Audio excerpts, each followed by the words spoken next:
പരീക്ഷ എങ്ങനെ മാർക്ക് വാങ്ങിക്കാം അല്ലെങ്കിൽ അതൊക്കെ ഇങ്ങനെയുള്ള ചോദ്യത്തിന് മുമ്പ് എൻ്റെ മനസ്സിൽ ഒരു എക്സാം എന്ന് കേൾക്കുമ്പോൾ ആദ്യം നമ്മൾ ആലോചിക്കേണ്ട ഒരു കാര്യം വാട്ട് ഈസ് എക്സാം എന്നുള്ളൊരു ക്വസ്റ്റ്യൻ നമ്മളോട് ആദ്യം ചോദിക്കണം എന്നുള്ളത്. എന്താണ് പരീക്ഷ? പരീക്ഷനെ നമ്മൾ കാണുന്ന രീതികളുണ്ട്. പല കുട്ടികളും പല രൂപത്തിൽ. അപ്പോൾ എൻ്റെ ക്ലാസ്സിൽ ഇപ്പോൾ ഒരു ക്ലാസ് ടീച്ചർ എന്നുള്ള നിലയിൽ എൻ്റെ ക്ലാസ്സിൽ 47 സ്റ്റുഡൻസ് ഉണ്ട്. അപ്പോൾ ഈ 47 കുട്ടികളെ കുറിച്ച് ഞാൻ വിലയിരുത്തുമ്പോൾ പരീക്ഷനെക്കുറിച്ചുള്ള ഓരോരുത്തരുടെയും കാഴ്ചപ്പാടുകളും അല്ലെങ്കിൽ പരീക്ഷനെ അവർ നേരിടുന്നതും വ്യത്യസ്തമായ തലത്തിലാണ്. അപ്പോൾ ഓരോ കുട്ടികളിലും വ്യത്യസ്തമായ രൂപത്തിലാണ് ഈ എക്സാമിനെ കാണുന്നത്. അപ്പോൾ പരീക്ഷനെ പേടിക്കേണ്ടതുണ്ടോ അല്ലെങ്കിൽ പരീക്ഷയ്ക്ക് എങ്ങനെയാണ് പഠിക്കേണ്ടത്, മാർക്ക് കൂടുതൽ സ്കോർ ചെയ്യാൻ എത്രത്തോളം പഠിക്കണം, ഏത് രൂപത്തിൽ, അങ്ങനെയുള്ള കുറച്ച് കാര്യങ്ങളൊക്കെ ഇൻഷാ അല്ലാഹ് അജ്മൽ കൂടി പങ്കുചേരുമ്പോൾ നമുക്ക് വളരെ വ്യക്തമായിട്ട് പറയാം. അപ്പോൾ ആദ്യം ഒരു മൈൻഡ് സെറ്റ് ചെയ്യുക എന്നുള്ളതാണ് എനിക്ക് പറയാനുള്ളത്.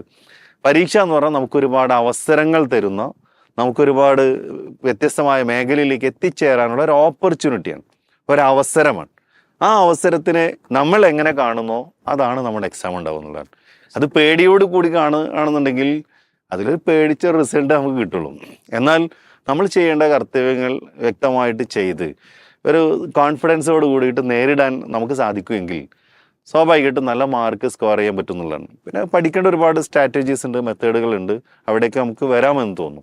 എന്തായിരുന്നാലും ഫസ്റ്റ് ഓഫ് ഓൾ ഒരു നല്ലൊരു മൈൻഡ് സെറ്റ്, ഈ ഒരു പരീക്ഷ എനിക്ക് വേണ്ടിയാണ്, ഇത് ഞാൻ നന്നായിട്ട് അഭിമുഖീകരിക്കണം, നന്നായി പഠിച്ച് എനിക്ക് നല്ലൊരു ഗ്രേഡ് ആൻഡ് സ്കോർ വാങ്ങിച്ചിട്ട് വിജയിക്കണം എന്നുള്ളൊരു താല്പര്യം ഉണ്ടെങ്കിൽ ഏത് പരീക്ഷനെ വളരെ സിമ്പിളായി ആസ്വദിച്ച് നേരിടാമെന്നാണ് എനിക്ക് പറയാനുള്ളത്.